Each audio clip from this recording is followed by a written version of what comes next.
Hi guys, Jason Smith here, down at Bury Golf Range in Suffolk, and I have Andy Dack here. Hi. Hello. He is a 17 handicapper. Yep, at the moment. Good. Trying to get down to single figures, so that's an interesting challenge. We're going to do a quick series on, say, mid-handicapper testing, because lots of people are saying that, well, yeah, when pros hit it, yeah, they hit the middle all the time, and yeah, that's a great shot, that's a great shot. Well, what is it like when you don't deliver the face exactly perfect all the time, or you don't have strike exactly perfect all the time? So, in come Andy. Yeah, we're ready and willing to do it. Yes, we'll see how we get on. Very interesting one. We have just done the JPX900 hot metal, so if you haven't seen that video, pop on the channel and have a look. We've now gone up to the JPX900 Forged. Now, this is an interesting club, because when I done my test on it, so again, that video is on my channel, have a look. For some reason, I just couldn't get on with how low it went. Now, it does seem to be a similar thing if you look at other videos online. It has also been said that it starts to deviate slightly a bit lower than normal. Now, it'd be interesting to see when Andy hits it, when Andy, generally a decent strike of the ball, would I agree with that one? Hopefully, yeah. Yeah. Most of the time, yeah. And until you're under camera, yeah. They might be different. But yeah, so when it comes to Andy's strike, will be interesting to see what difference the JPX 900 hot metal against the Forged makes a difference. What do you think of the looks of that one, Well, Andy? this one, it's a thinner sole, that's clear, and also top line's thinner. They've done a satin finish all over on this one, so yeah, it gives there's it very little a chrome dull, on that one. it gives it a duller look, which some people might like, some people might not, but I'm pretty easy about it. What did bother me on those, just the aesthetic side, when you put the ball down and then you put the club up against the wall, to me the blade length looks quite big. Yeah, you're right, it does look different, but I thought it's because it just looked thinner that it made it look longer. It's actually, do you think it's longer there? That's a good point. I haven't actually done the exact measurement between the 850 Forged and the 900. It's just that for me, I'm quite a traditional person. I play with MP57s. That is quite a smallish blade length. It does, well, they did say the MP57 was a undercut cavity, a muscle back cavity. If you see my clubs, that's the smallest cavity I've ever seen. So when I go against these, now these are proper cavity back irons. But what we'll do is, we've custom fit Andy into his right shaft that he should have, according to Mizuno's performance fitting software. So we're just going to get you hit a few shots. Sure. We have simulator on. We've got a green out there 168 yards away. Obviously, this is probably not the hardest shot you would think until you put the pin right the other side of the bunker. So sorry about that, but I'm up for it. Yeah, we'll give it a go. The miss on here is left all day long. Okay, well that kind of suits me, I think. Yeah. Do you want me to give it a hit? Yeah, go for it. I'll just put the you get set up and you hit there, and I'll just put the map up on the screen so you can see where the pin is.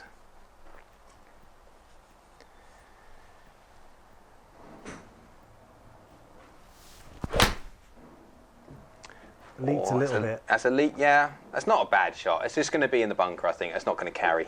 Okay. Or not too far. It was. All right, it's an okay strike. Yeah, it was just a little bit open facey, so I mean that started off. Yeah. You need to be a little bit further left, but what you'll find is with this club, difference to the hot metal, because you're not going to quite get the height of this that you are going to get with the hot metal. Also, you could argue how forgiving the hot metal is with any club when you pull the weight all the way off the face and then draw it down as far back as it goes. This may not be quite as forgiving. So if you do slightly hit the ground beforehand, with that sole which is slightly thinner, it may not quite... Well, yeah, I do feel this is going to be a slightly harder club to hit, but I don't know, let's see. If I get it out of the middle... Yeah, give it another go.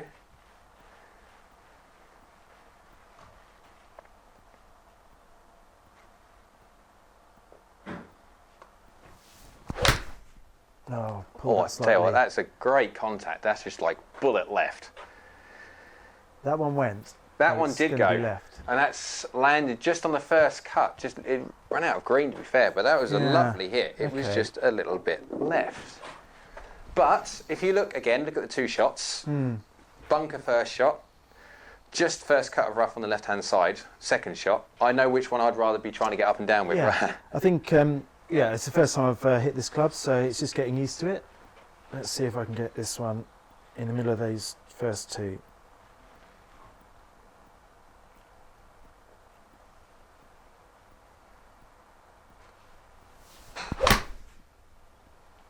It might be bunker again. Yes, it wasn't a bad strike though. Yeah, just open face and it's just drifted off into the bunker. So I mean that's the thing. If you're gonna, well, okay, we have chose a hole 170 yards away, so it's not like it's something. Yeah. But and then it's a decent test because you do find these holes on courses, and they especially if you go to my home course at Thetford, we've got a hole at 16th where you've got a bunker all the way around the front like a horseshoe. So you do have to be confident how you carry it. And that's the difference what you'll find when it comes to handicapper testing these things is because they're not quite as accurate with the strike and the face-to-path orientations and deliveries as say pros or people which very low handicappers are. So you're all going to see that slight deviation in real life where it's going to hit. To be fair, this is a harder club to hit than the previous club. But then that's the only 3 hits I've ever had with it, so I'm keen to give it another go. Go for it. We have one more before we go to do a real ball with GC2. You set up for then, you hit that. And then what we'll do is after this one, we'll go and hit some real balls on GC2 and see how they perform.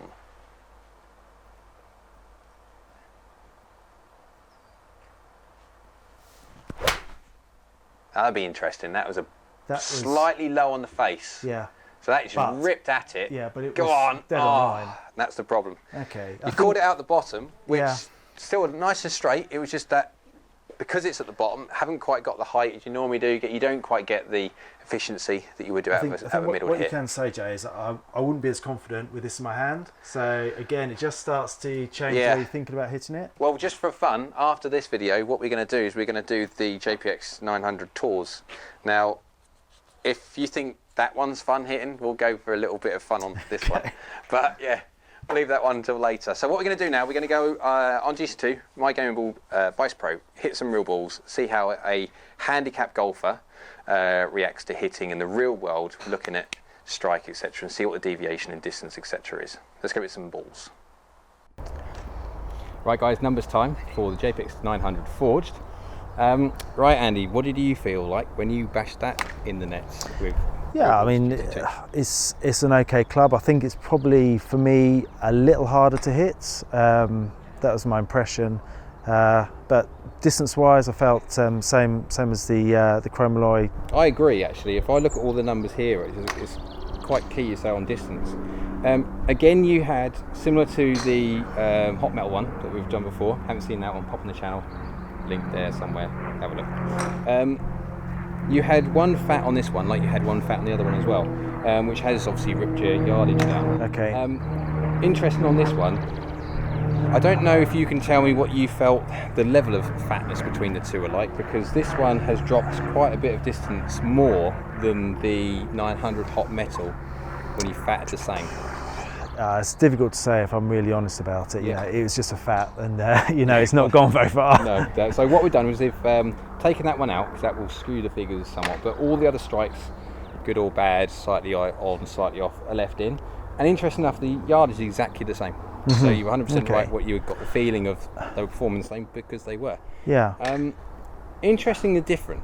Right. When it comes to when I done the test for the hot metal and then I done the test for the forged, my forged numbers were going like distinctly lower, where the hot metals are going now. Whether that's speed difference, because there's a little speed difference between you and I, and obviously we deliver completely different weights, so that will have an impact. But you're basically getting the exact same numbers. Now these clubs are set at 27 degrees loft, both the hot melt and the forged.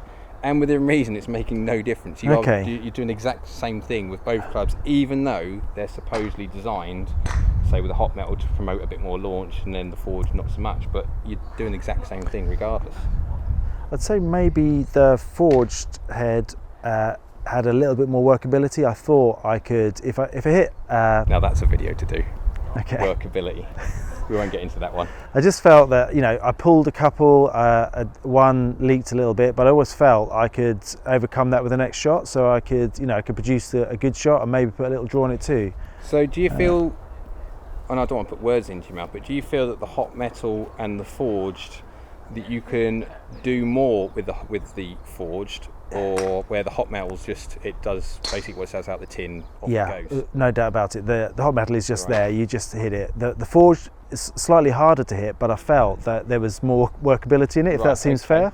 Yeah, no, but it's something you need to measure. We'll do that one, trying to measure that. It's a club I have to have for a while and just go on the range and just play with it and just get it in my head. Yeah. Now again, it's interesting on this one, the spin is slightly more on this one than there is on the hot metal. It's marginal anyway, so that you do enough.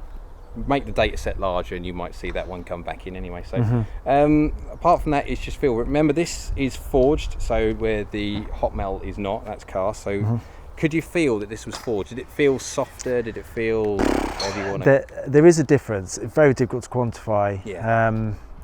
A lot of what I concentrate on at the moment is a strike. So whatever club, if it's coming out of the sweet spot, it just feels good. Yeah. But there's clearly a difference, but it's just on the few hits we've done today. I could hear it by sound. I was picking up sound differences between the two, where the Ford does sound a little bit. It's like duller. It's not the word, but bear in mind it is forged, but it's got that boron thing in it. So it's got it's normal 1025E forged steel from Mizuno, but then they put their little ingredient of boron in there to try and make it a little bit harder and crisper and faster off the face. So I'd actually say between the two there is actually no difference. You could choose any of those two clubs purely on what you feel.